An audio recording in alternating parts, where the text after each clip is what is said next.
Ahora, la pregunta entonces en la que nos quedamos la ocasión anterior es, ¿quién será este sujeto viviente capaz de portar y manifestar una verdad tal?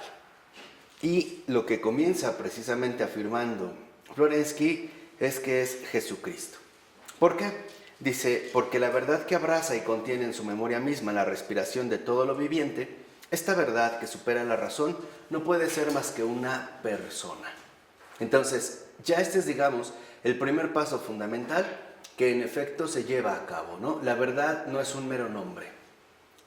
Apela, digamos, o dirige nuestra atención, en base a todo lo que hemos mencionado, a una persona. Dice Florensky, ¿qué es la verdad?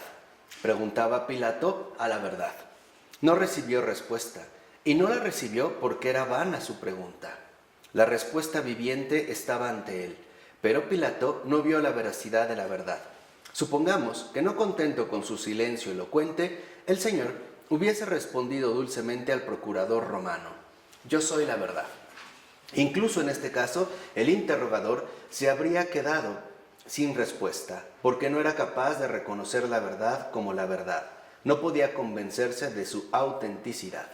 El conocimiento que necesitaba Pilato, conocimiento que ante todo le falta a la humanidad, es el conocimiento de las condiciones de la certeza.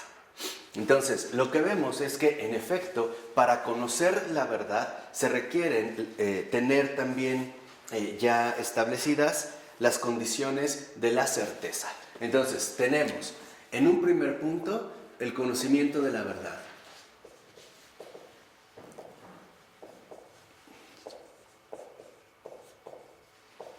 Pero este conocimiento de la verdad requiere condiciones de certeza.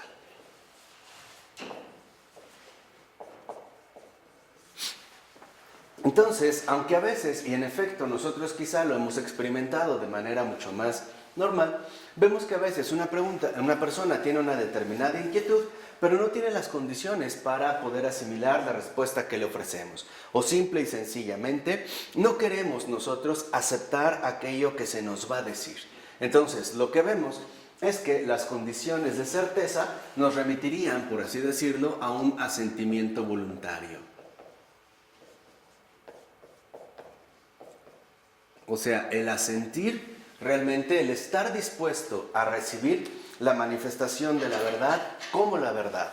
Y que no necesariamente estemos limitados a escuchar lo que nosotros mismos quisiéramos escuchar. Aquí ya de entrada entonces nos colocaríamos en una situación distinta. Dice al iniciar el otro párrafo, Jesucristo, verdad personal, es la plenitud del conocimiento espiritual. Entonces, lo que vemos es que en efecto, estos dos aspectos nos llevan a la plenitud del conocimiento espiritual.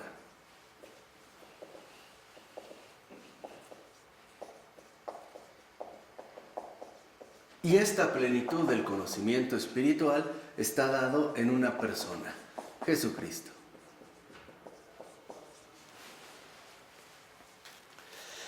Entonces, podríamos ver que muchas veces nuestra imposibilidad para reconocer la verdad proviene de que no hemos alcanzado esta plenitud del conocimiento espiritual, o también de que no hemos desarrollado de manera adecuada las condiciones fundamentales de certeza que en efecto nos conducen al conocimiento de la verdad. Y podríamos decir que incluso este asentimiento es de hecho un acto voluntario, ¿no? El punto fundamental está en querer, ante todo, conocer la verdad y no querer, más bien, negarse a esta manifestación de la verdad. Dice dos renglones abajo, solo Cristo, y no la razón humana natural, puede aportarnos la clave para iluminar las contradicciones y antinomias del hombre. Cristo es la verdad viviente. Entonces vemos cómo, en efecto, esta persona, Jesucristo, es la verdad viviente. Una verdad viviente que, por este hecho mismo de ser persona, no se queda limitada a la mera cuestión racional del hombre, sino que nos invita a contemplar la verdad desde su auténtica dimensión esencial, que es esta dimensión personal. Por ello, la verdad intuida, en el último término, no es un qué, sino un quién. Así que cuando nosotros preguntamos ¿Qué es la verdad? Tal parece que nos estamos limitando a las meras exigencias que impone nuestra propia racionalidad.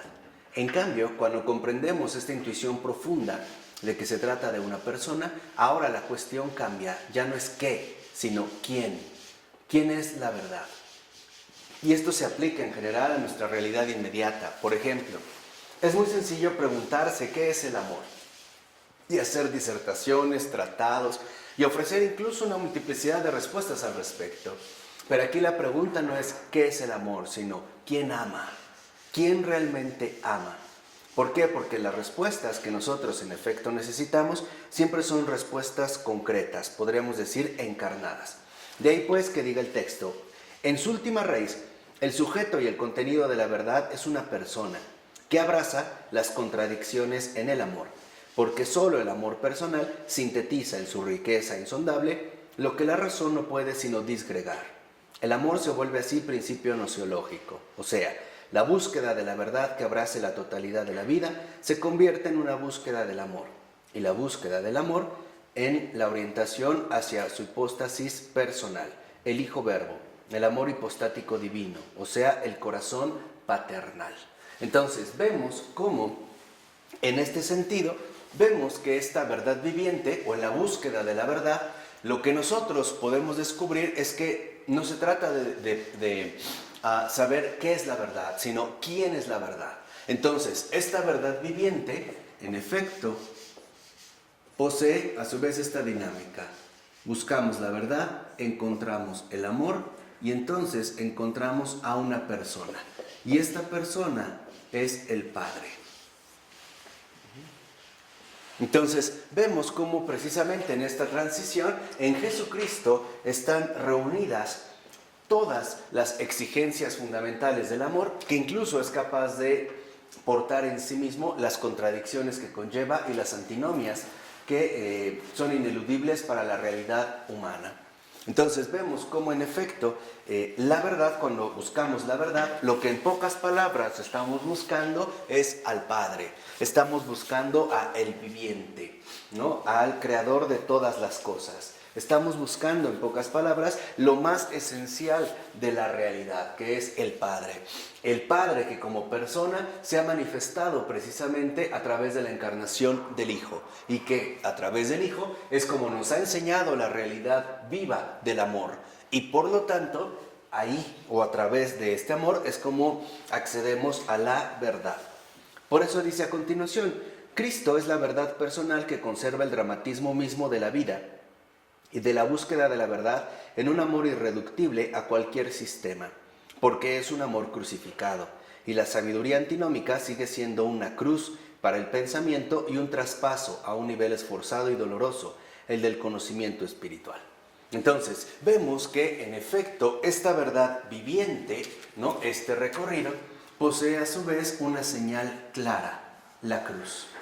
Y es la cruz lo que en efecto altera tanto nuestra propia razón, dando como resultado, o bien que para algunos este amor crucificado, esta verdad crucificada, esta persona divina crucificada, sea escándalo, o bien para otros sea locura.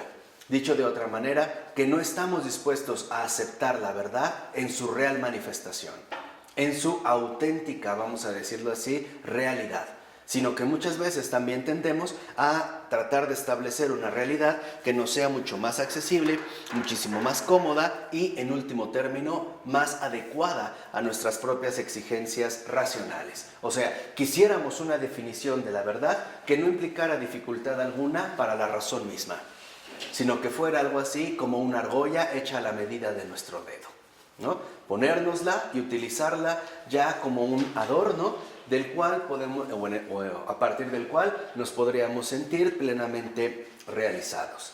En cambio, la plenitud del conocimiento espiritual, en efecto, está dada a partir de la cruz. ¿Y qué exige esta plenitud del conocimiento espiritual? Madurez, crecimiento y también sufrimiento. En este sentido, no hay ya que confundir la cruz con el dolorismo habitual, Porque cuando hablamos de sufrimiento, lo que nos estamos refiriendo en realidad es al dolor que conlleva el romper con nuestras propias estructuras y también con la exigencia de superar nuestras propias limitaciones. Y esto es doloroso, porque el sufrimiento que esto conlleva es aceptar a la luz de la verdad que yo no tenía razón, que la verdad no era lo que yo pensaba, o que también incluso la verdad no era precisamente lo que yo decía.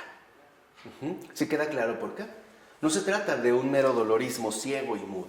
Se trata de estas rupturas que de hecho representan toda la dimensión ascética de esta propuesta de Pavel Florensky para ir rompiendo poco a poco nuestros propios moldes ya establecidos, ¿no? El cambiar de pensamientos, el cambiar de afectividades, sobre todo el cambio profundo de la voluntad, duele. Y duele mucho. Duele básicamente por 3 motivos. Primera, porque lo que se ve finalmente doblegado es nuestro orgullo. El suponer que la verdad es tal como yo la pensaba o tal como yo la concebía. 2, duele también porque involucra darse cuenta que no somos plenamente ni autosuficientes ni plenamente absolutos, que hay una realidad que nos desborda.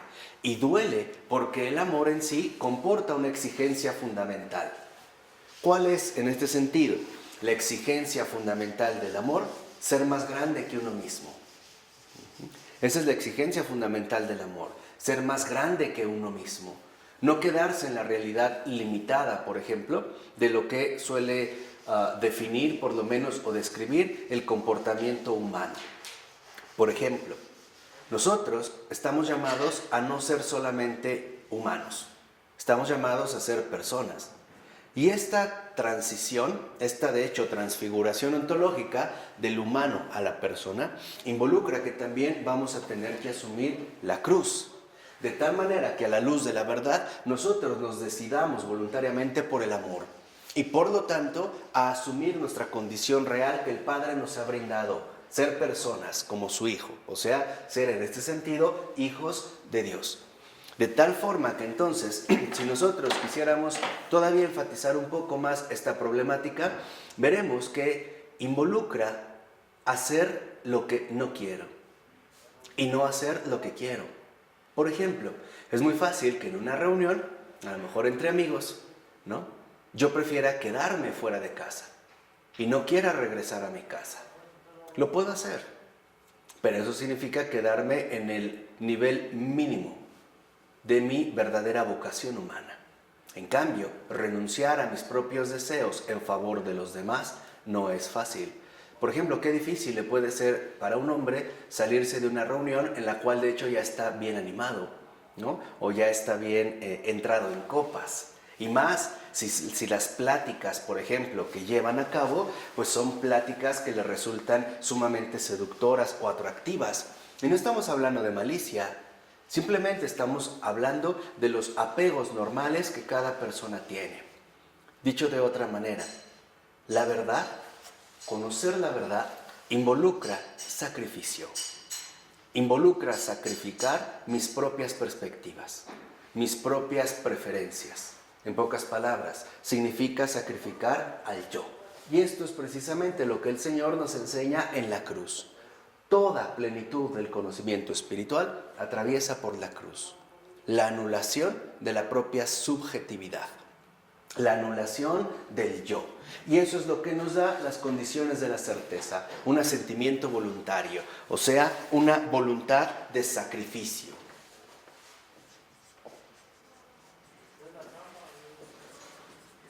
El querer aquello que yo no soy capaz ni de producir, ni de crear, ni de darme a mí mismo. El querer algo más grande. Y eso, algo más grande, es precisamente la verdad. Por eso podríamos decir, solo conoce la verdad el que de verdad quiere.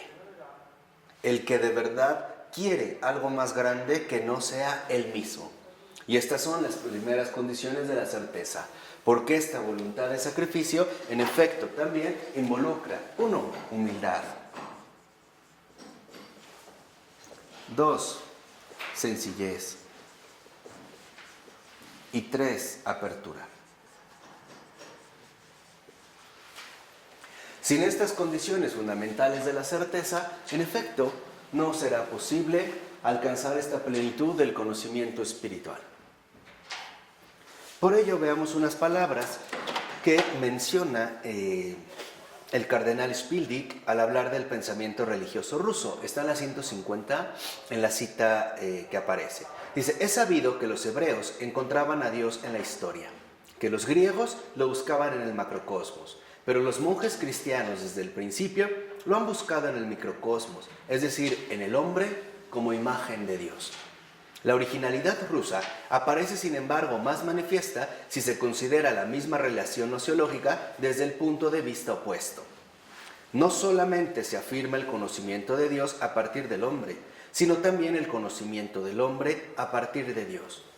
Los rusos son bien conscientes de que el hombre no es conocido, sino desconocido, un misterio. ¿Quién podrá resolver todos los problemas que el ser humano esencialmente antinómico plantea? Solamente Cristo, hombre Dios. Entonces, se puede afirmar con Sergei Bulgakov, este amigo de Pavel Florensky, que la antropología es inseparable de la cristología.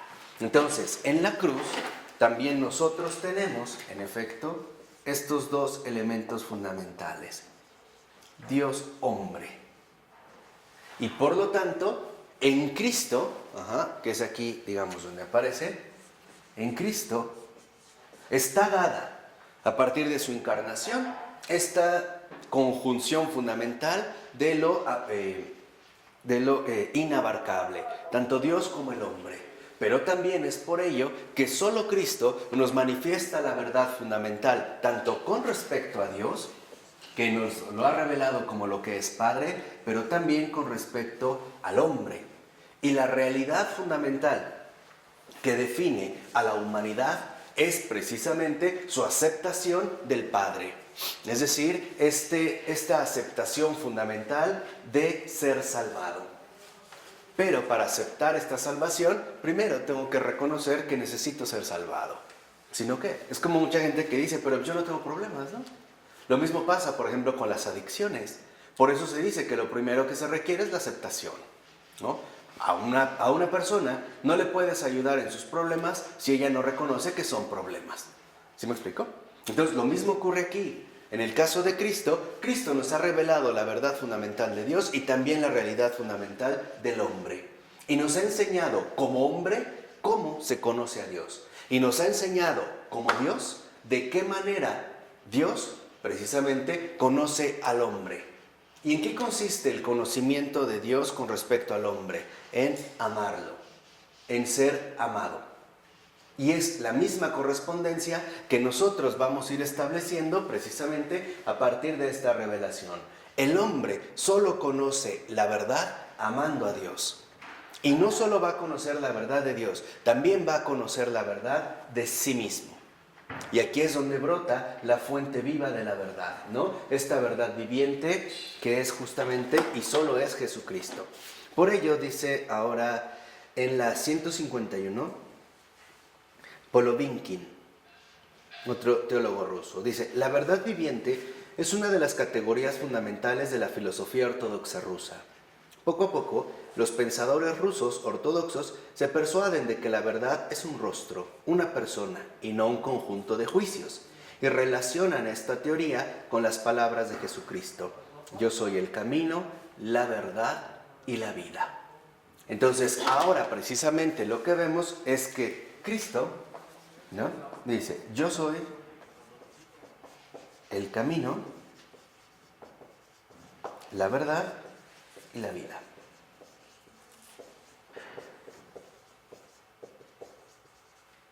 El decir yo soy ya nos lleva precisamente a esta exposición que vimos con respecto a la intuición de la verdad integral, cómo la verdad se afirma como aquello que no engaña, ¿no? Aquello que es, lo único que es. Y él dice, yo soy.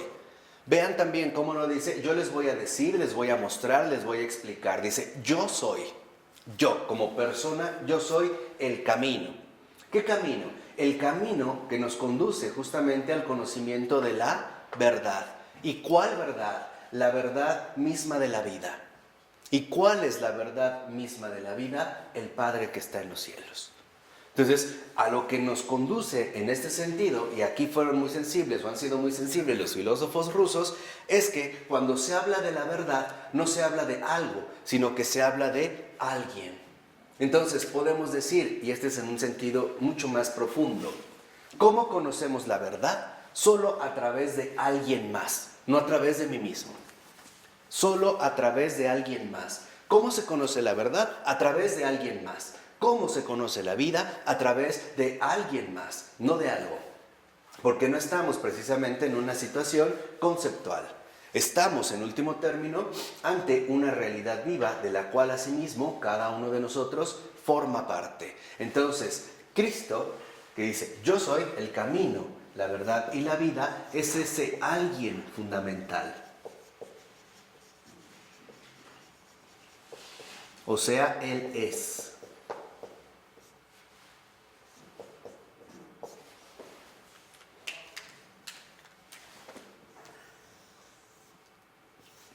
Y como recordarán, cuando vimos precisamente, ¿no?, la articulación del nombre de la verdad, este alguien condensa en sí mismo esta vida fundamental que no se limita precisamente a lo que nosotros llegamos a suponer, sino que es una vida infinitamente más grande de lo que podemos pensar y que solamente se accede a esta vida a través del reconocimiento de esta verdad cuyo camino ya nos ha sido mostrado.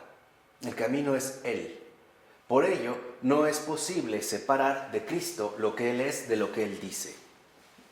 Como si nos pudiéramos quedar únicamente con algunas frases de Cristo, algo así como para adquirir un cierto estatus de sabiduría moral o una cierta altura moral. Tenemos que aceptar la radicalidad de su afirmación. Por ello, dice en esta cita, 3 renglones abajo, que de aquí deriva una de las características más importantes de la filosofía rusa ortodoxa, o sea, su amor a lo concreto, y por consiguiente, también el rechazo de los sistemas. Para los rusos, en efecto, lo fundamental es lo real concreto, y no la elaboración sistemática, ¿no?, de teorías, la elaboración de sistemas que pueden ser lógicamente perfectos, pero muy pobres en la realidad concreta que describen. Por eso, por ejemplo, si hiciéramos un pequeño contraste, veríamos cómo Hegel, este filósofo alemán, en efecto, se empeña tanto en la construcción de un sistema que al final olvida incluso la realidad concreta de la cual ha partido y parece quedar como hechizado, ¿no?, por esta capacidad intelectual que tiene para la elaboración de un sistema perfecto. Entonces, ante esta situación aparecerá alguien como Søren Kierkegaard que va a reaccionar precisamente contra el intento de sistematizar la realidad existente del ser humano. Y una de las cosas importantes que Kierkegaard va a recordar es que en efecto el ser humano, por ejemplo, no es un sistema, es una realidad que ciertamente rompe con cualquier intento de sistematización. Y aquí es donde los rusos, en efecto, dirigen ante todo sus preferencias. Estas preferencias que nos llevan también a darnos cuenta cómo lo concreto es fundamental y no lo abstracto. Tenemos que partir siempre de algo concreto, esto. De hecho, lo que nosotros llamamos sustancia, ¿no?, la sustancia no es algo más allá de lo que nosotros experimentamos. La sustancia es esto. La sustancia es esto concreto, es lo sustancial mismo, que adquiere, por ejemplo, un carácter de concreción tan especial que solo se va a manifestar como alguien, en el caso de la verdad. Por ejemplo, ponte a pensar nada más de manera muy breve, ¿cómo has conocido el amor? Solo ha sido a través de alguien. Hoy en día vivimos en un mundo que en efecto es tan impersonalizado que lleva a la anulación sistemática de alguien. Por ejemplo, si hablas a una institución bancaria, lo primero con lo que te vas a encontrar es con un menú de opciones. No hay alguien que te responda, no hay un rostro, solo hay algo, una máquina, una grabación. Y tal parece que dentro de esta dinámica, en efecto, una de las cosas que más estamos padeciendo por esto mismo es la ausencia concreta, la experiencia concreta del amor. Y por lo tanto podríamos decir la experiencia concreta de Cristo. en un mundo en este sentido tan despersonalizado. Por ello, al iniciar el otro párrafo, a partir del segundo renglón, dice Florensky: si la verdad es sentida como una realidad personal, entonces el modo del conocimiento será el encuentro con una persona, la persona de Cristo, única verdad en plenitud. Y esto es lo que nosotros finalmente anhelamos. ¿Qué es lo que anhelamos? Encuentro con la verdad. Además, no es un encuentro, y ya con esto vamos a terminar en esta ocasión, no es un encuentro que tiene que ver con esfuerzos extraños que nosotros realicemos. Es un encuentro, ante todo, que depende de aceptar a aquel que ya ha salido a buscarme. Dicho de otra manera, nosotros no buscamos la verdad. La verdad nos ha buscado a nosotros y ha venido a salvarnos. Y lo único que nosotros requerimos es aceptar esta verdad. Aceptar que ahí está la verdad dada, cuyo encuentro depende de que yo abra mi corazón y esté dispuesto, ante todo, a dejarme sorprender por una grandeza que jamás hubiera imaginado. ¿De acuerdo? Creo que esto es importante meditarlo, la conciencia y abrir el corazón. Bueno, hasta aquí le vamos a dejar. En nombre del Padre, del Hijo y del Espíritu Santo. Amén. Ya está.